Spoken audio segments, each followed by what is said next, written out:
समय अधिक लूं कोई न सकता टोक, मैं बलिष्ठ हूँ, समय अधिक लूं कोई न सकता टोक, पर मुझको अपना अनुशासन स्वयं रहा है। बहुत सही, बहुत सही।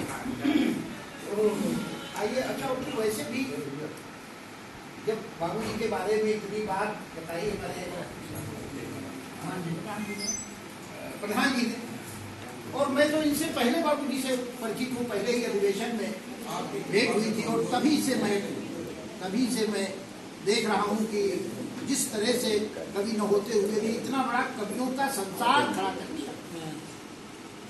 तो कई बार तो हम लोग जानबूझ करके प्रशंसा करते हैं मक्खन लगाने के लिए, लेकिन बाबूजी एक ऐसे व्यक्तित्व है जिनकी जितनी भी प्रशंसा की जाए वो कम है। जितने ये दिखते हैं आइसबर्ग की तरह, जितने ये दिखते हैं ऊपर उठते कहीं ज्यादा पानी के अंदर रहते हैं, और अपने बारे में बहुत ज्यादा कोई बात वो बोलते नहीं, कहते नहीं है। तो आइए, और जब ऐसे बाबूजी हमारे साथ हैं, जब वो है बाबूजी तो मुझको भय ही नहीं, जब वो है बाबूजी तो मुझको भय ही नहीं, क्या पढ़ूंगा ये पहले से तय ही नहीं। और 7 तक था समय, 7:40 हुआ, भूमिका के लिए है समय, है समय नहीं। और मुझे पढ़ना ही हो तो मुझे कहीं कविता लेने नहीं जानी है, सामने बैनर लगा है, मैं इसको पढ़ रहा हूँ। और अगर आपको लगे कि ये बैनर पढ़ने का ढंग भी कविता हो सकता है, तो प्रत्येक व्यक्ति का आशीर्वाद चाहता हूँ कि राष्ट्रीय के ऊपर की पंक्तियां पढ़ रहा हूँ मैं, कि राष्ट्रीय कवि संगम लखनऊ के तत्वाधान, राष्ट्रीय कवि संगम लखनऊ के तत्वावधान में आयोजित यह आयोजन है। अब सामाजिक समरसता कवि गोष्ठी महर्षि विद्या मंदिर का ये देखो प्रांगण है। तो मुख्य अतिथि माननीय जगदीश मित्तल परमार्थी जी का हुआ यहाँ शुभ आगमन है। और इस अवसर पे पधारे हुए आप सब कवियों को कमलेश मृदु का नमन। और मैं केवल सामाजिक समरसता पर 2 छंद पढ़कर अपनी बात समाप्त करूंगा मैं,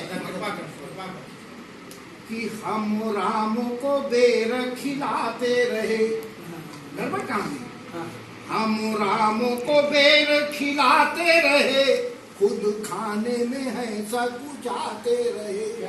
हम किसी शब्द की यहाँ पहुंच जाए तो हमारी एकादशी होती है, तो वो भी देखती है, वो भी जानती है, वो भी समझती है कि हम राम को बेर खिलाते रहे, खुद खाने में है सकुचाते रहे। और गले के वट राम लगाते रहे, हम छाया से भी कतराते रहे। गले के वट राम लगाते रहे, हम छाया से भी कतराते रहे। और जड़ पत्थर की रहे पूजते मूर्तियां, पूजा तो इसलिए थी कि हम जड़ में भी जब ईश्वर के दर्शन करते हैं, तो चेतन में तो उससे कितने गुना जो है वो ईश्वर को हम स्वीकार करेंगे, लेकिन हम केवल वहां तक सीमित हो गए। जड़ पत्थर की रहे पूजते मूर्तियां, और चेतन को ठुकराते रहे। और इसी पाप का शाप लगा हमको, लुटते पिटते पछताते रहे। इसी पाप का शाप लगा हमको, लुटते पिटते पछताते रहे। और इसलिए अंत में एक छंद और पढ़ करके अपनी बात समाप्त करूंगा मैं। कहिए जी, एक निवेदन के साथ कि हम सिर्फ कथाएं सुनाए नहीं, उनकी भी व्यथाएं सुने तो सही। हम सिर्फ कथाएं सुनाए नहीं, उनकी भी व्यथाएं सुने तो सही। और ही हमें सिया राम का अंश विराजित आचरणों में गुने तो सही। ही हमें सिया राम का अंश विराजित आचरणों में गुने तो सही। और सब भेद व भाव की भित्ति ढाकर, सब भेद व भाव की भित्ति ढाकर प्रेम का पंथ चुने तो सही।